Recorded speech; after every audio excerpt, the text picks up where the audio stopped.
patindihan ng nanti.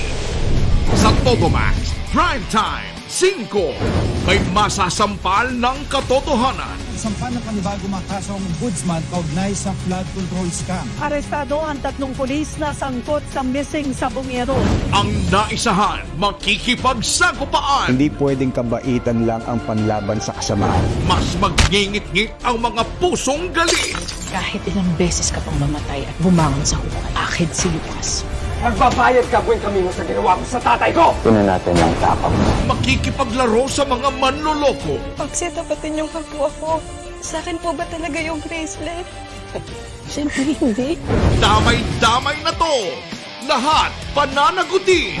Are you ready to have fun? Todo-todo tayo, kapatid. Todo tayo kapatid! Sa Totomax Prime Time 5.